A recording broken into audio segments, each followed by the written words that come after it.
will shortly be arriving at Mirfield. Please mind the step down from the train onto the platform.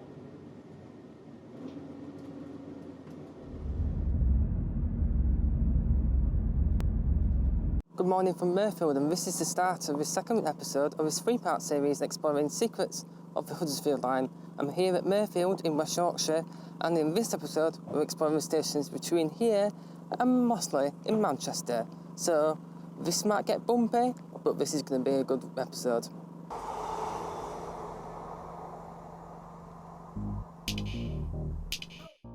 In the last episode, we explored the stations between Leeds and Ravensthorpe, including a look at the new White Rose station and the old platforms at Morley. Link to the first episode in the description below. In this video, we'll be exploring the stations from Mirfield in West Yorkshire through to Huddersfield, then under the Pennines towards Mossley in Manchester. In the next episode, we will be covering the stations from Stalybridge via Ashton-Under-Lyne through to Manchester Victoria, Deansgate, Manchester Oxford Road and Manchester Piccadilly, which will be the last episode in this series of exploring secrets of the Huddersfield line. So without further ado, let's explore some of the secrets of Mirfield.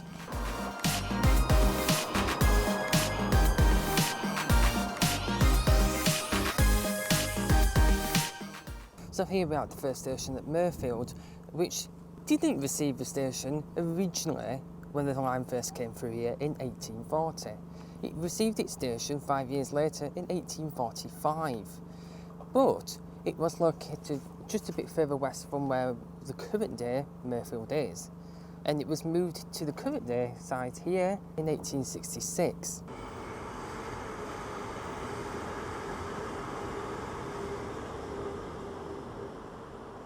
I'm stood here at platform 3 at Mirfield, which is one of the newest platforms here at Mirfield and will be removed as part of the Trans-Pennine route upgrades. The line that serves this platform will become the fast line between Ravensthorpe and Huddersfield, making it a 4-track, which allows more services to bypass and basically run better. The middle 2 platforms will serve the station with a bit of a overhaul as well, so Mirfield will see some change.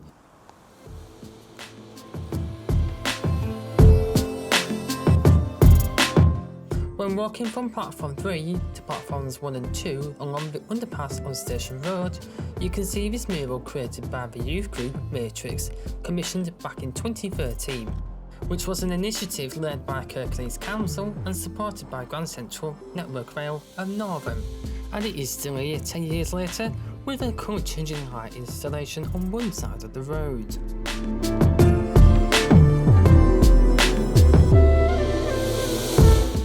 So after a quick walk over from platform 3 just over there to platforms 1 and 2, which platform 2 is Mirfield's least used platform, and basically no trains whatsoever stop at this platform. So this is the old platform 2, which is not really used by any stopping services. It's mainly for passing services to bypass Mirfield, as most trains stop at platform 3, which is just over there. So this will be used again as a stopping platform when the Trans-Pennine route upgrade comes through here in a couple of years' time. As that line over there will become a fast line, and these 2 lines here, this one here and the one on the other platform there, will become the slow lines for stopping services.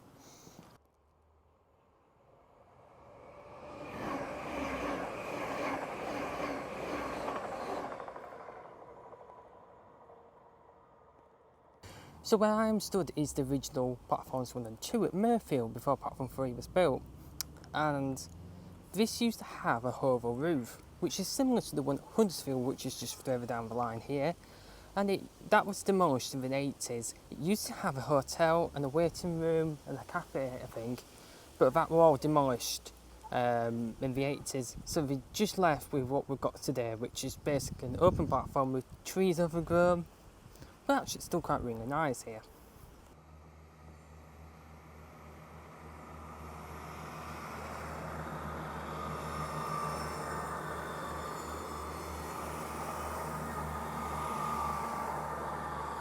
You can get trains from here that go to Manchester, Liverpool via Huddersfield. You can get trains that go through to Wigan Walgate via Manchester, Victoria, through Brighouse and Halifax. You can get trains from here through to Leeds, Newcastle, York. You can get trains to London King's Cross with Grand Central by Wakefield Kirkgate, which is some of the interesting places you can travel to from Mirfield.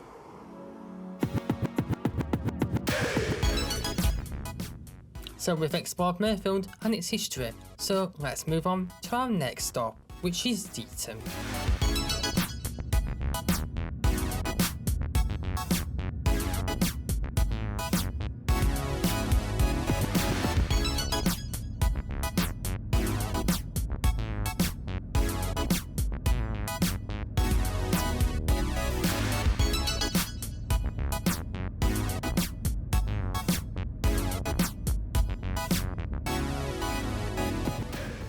As we leave Mirfield station from platform 3, we see the old mills before Shot crossing the River Calder.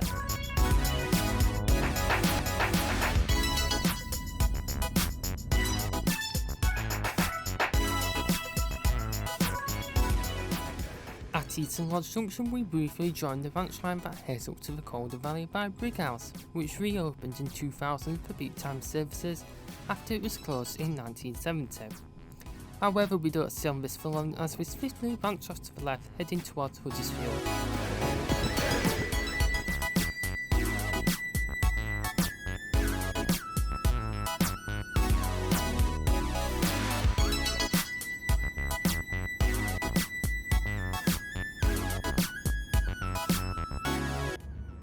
We'll shortly be arriving at Deighton. Please mind the step down from the train onto the platform.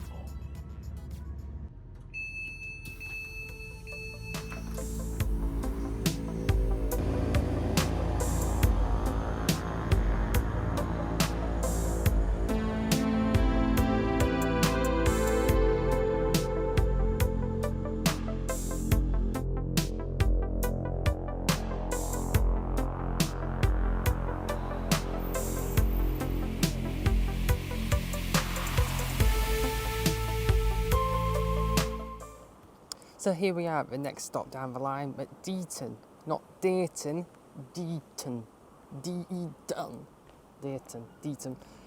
There's going to be a lot of mispronunciations in this video, so I'm only going off what the train operator calls it. So don't have a go at me in the comments if I pronounce the station wrong. Oh god, I'm going to get cancelled in this episode. Anyway, besides that, so this is the current station which opened in 1982, but we're also another station which opened on a different line and closed in 1930, which was sort of situated over there, behind them trees, with a line coming down here and joining on to the Huddersfield line just down there towards Huddersfield. Huddersfield is just about 5 minutes that way, and Mirfield, where we've just been, is just about 5 minutes that way.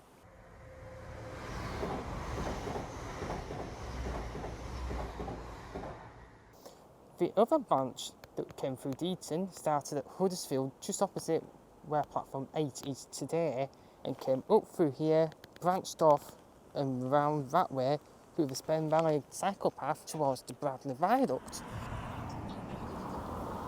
So from the station, head left up Whitaker Street and you'll come across the Spen Valley cycle path, which runs along the old alignment of the Midland Main Line that opened in 1910 and ran for 4.5 miles to Lower Opton Junction just west of Mirfield, before being shortened to 1.2 miles in 1923, with the remaining section closing in 1935, and then being converted into the cycle path we see today. So continuing along the path until you approach Deighton Road, cross the road and continue along the path until you come out onto Leeds Road, where you'd want to then take a left and then walk 5 minutes up the road and then round the back of some warehouses until you come across the entrance to the Calder Valley Greenway.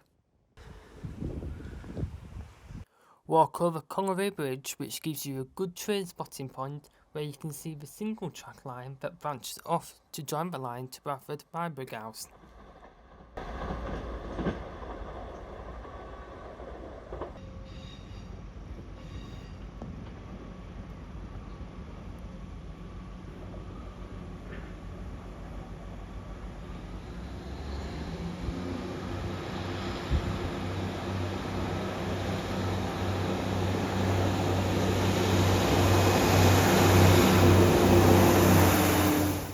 keep walking along the path, which then brings you up to the beautiful 15-arch Bradley Viaduct, which carve a line over the Huddersfield Broad Canal and the River Colne towards Mirfield, with views overlooking towards Mirfield and Huddersfield.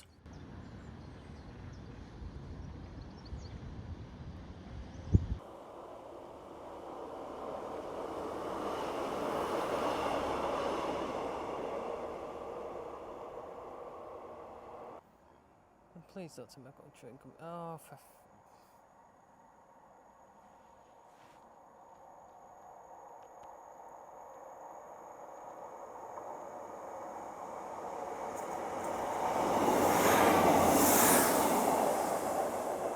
I can't see we're 150.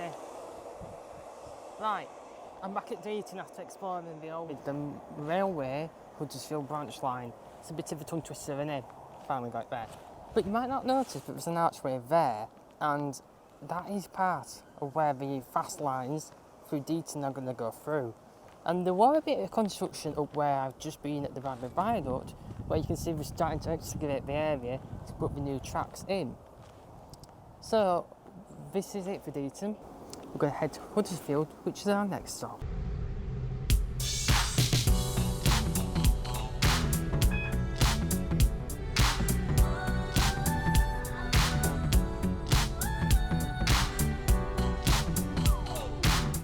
As we head to Huddersfield, and if you look out the window to one side, you will see a large area of land that looks like a construction site, which in fact is the old site of the Hill House sidings.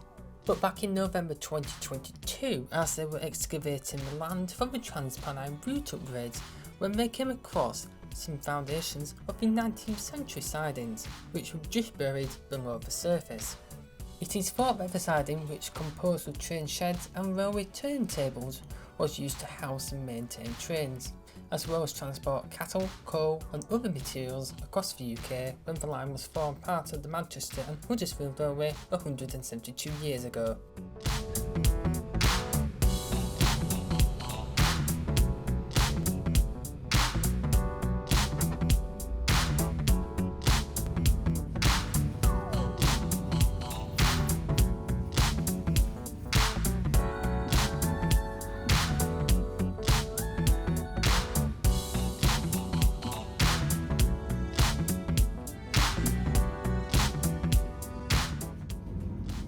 We're now approaching Huddersfield, where this service terminates. Before leaving the train, take a moment to check you have everything with you. Don't forget any bags or cases in the luggage racks or under seats, and retain your tickets as they may be required when exiting this station. Thank you for travelling with Trans-Pennine Express.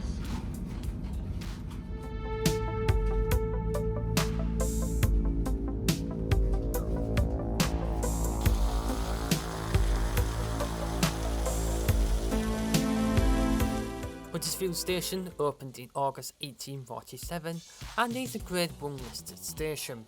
It's home to the station's famous cats Felix and Bolt, which weren't out on the platform and more likely sleeping. It is the second busiest station in West Yorkshire after Leeds, but has the notorious reputation as the station with the most cancellations in the UK in the last 12 months, thanks to a certain operator we're not going to mention.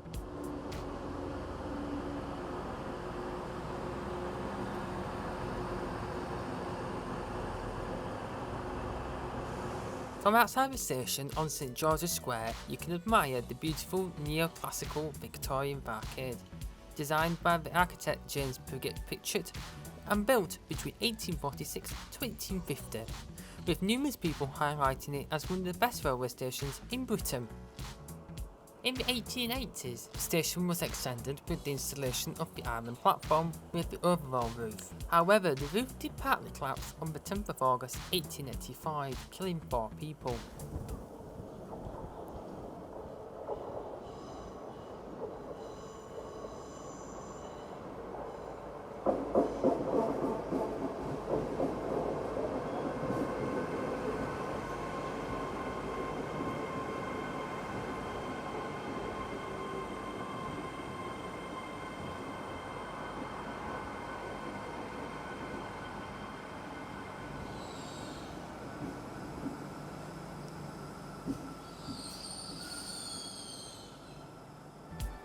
So if you walk down from platform 1 to platform 2, as if you're catching a train to Sheffield on the Penistone line, not Penistone, Penistone. On the left you'll see an old Class 144 pacer train. That was the notorious train that everyone in the north of England hated. It was a train that was inexpensively developed using the passenger body based off the Leyland National Bus, on top of a chassis based on the high-speed freight vehicle. There were Class 140s, 141s, 142s, 143s and 144s, with the units being built between 1980 and 1987, with the first pacer entering service in 1984. The trains entered service with British Rail, under the umbrella of Regional Railways,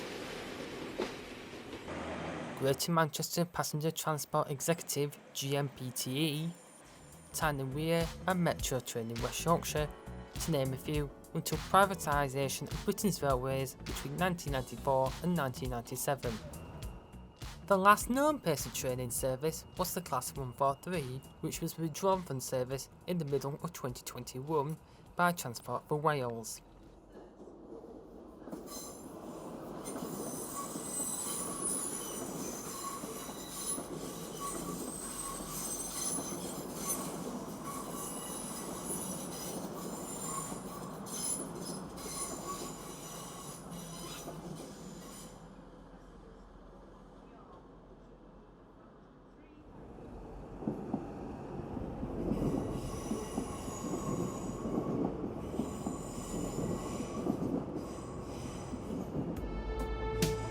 The 19-ton carriage was lifted into its position overnight by a crane positioned on St George's Street, hoisting it over the high wall into the station.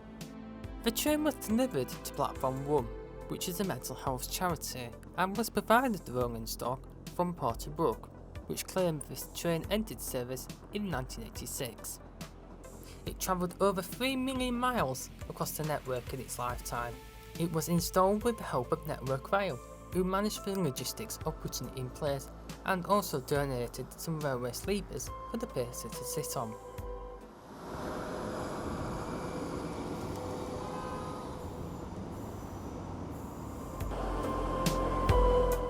As a result of the Trans-Pennine Route upgrades coming through here, which I keep going on about, Huddersfield is set to see the biggest transformation in its 175-year history, which results in the removal of the narrow and small platforms 5 and 6, which will be filled in to create more room, and 2 new platforms will be built across from platform 8, with the underground subway being extended and modernised, as well as the installation of a new footbridge to the east of the station.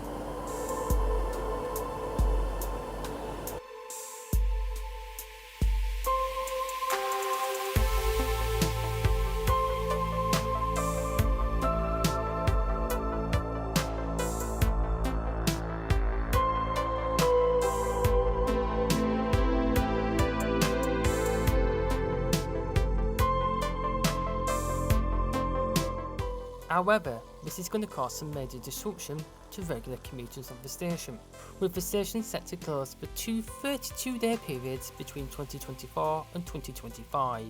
A new temporary station is to be built a mile east of the station, with a free shuttle bus linking it to the town centre to keep people moving through Huddersfield.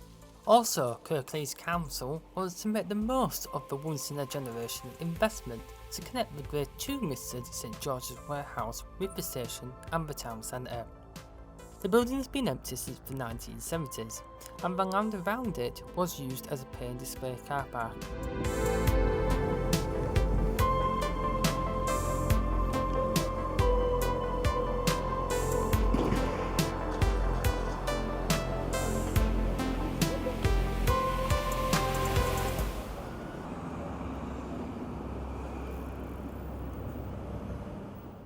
So that's Huddersfield in a nutshell, so let's move on to our next station, which is Slaithwaite.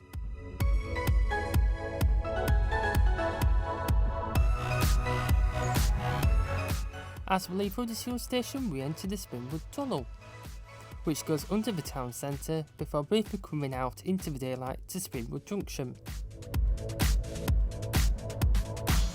where the Ashton line leaves us to the left heading towards Sheffield, and we enter the Glendolt tunnels towards Manchester and onwards to Slaithwaite.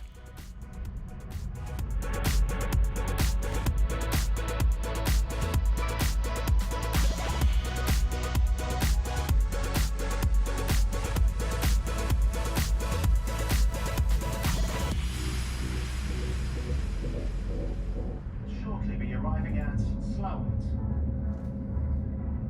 Please mind the step down for the train onto the platform.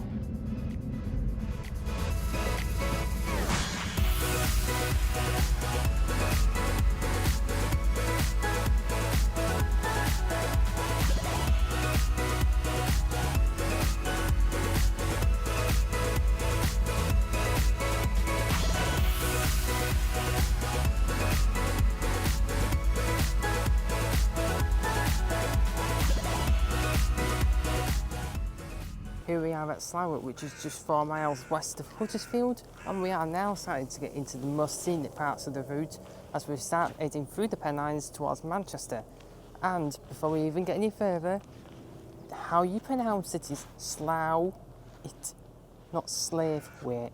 A lot of locals here don't like when tourists and people call it that. So let's just get it right. Slaithwaite. That's fine. And it's now starting to rain. Well, we'll make the most of the situation here. Slaithwaite, which was once at the heart of Yorkshire's wool industry, has recently been voted as the best place to live in the north by the Sunday Times in 2022. Slaithwaite has some picturesque views, but its train services on the other hand are not so reliable, given TPE's track record of making trains magically disappear. But it's given the trendy neighbourhoods of London a run for their money, with its plethora of independent establishments, and the village is only a short 5-minute walk down the hill from the station. So I'm stood now on platform 2, which is heading towards Stalybridge and Manchester, is on the old side of the old goods yard that used to be here at Slaithwaite. And where platform 1 is over there is where the old site of the 4-platform station used to exist before it was staggered later on. Also, there's this shot of Slaithwaite station with its 4 platforms, which were taken from the sky in the 1950s before the station closed in 1968.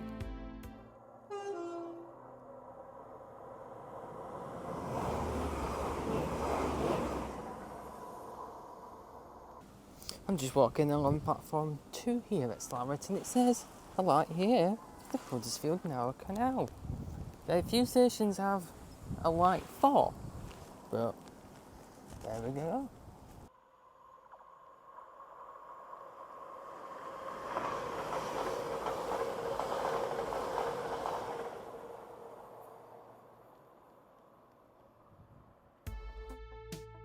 But something you might not notice as you're walking down from the car park opposite platform 2 onto the main road is there seems to be 4 different variations of cobbled paths, which is certainly something unique.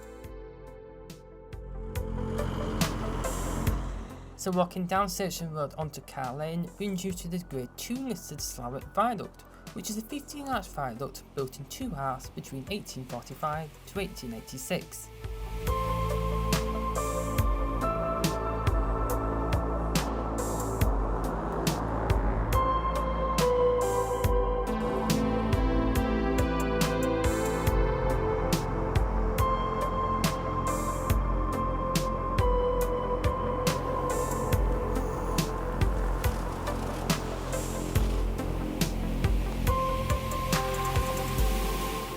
The platforms were extended in 2018 to allow 4-car trains to stop at the station, which is possible with 2 3-car Class 185s and selective door opening on the front 4 coaches, depending on the direction of travel. So I'm still here at Slaithwaite and on the northbound platform, waiting to go back to Huddersfield because it seems that TransPennine are not running any trains through to Piccadilly for the next 2 hours. So I'm sort of going to leave it here for today and I'll pick it up another day. But for you, looking up, it'll be just a few seconds. So see ya. So it seems I've filmed a bit too much in this episode, so I'm having to split it into 2 parts.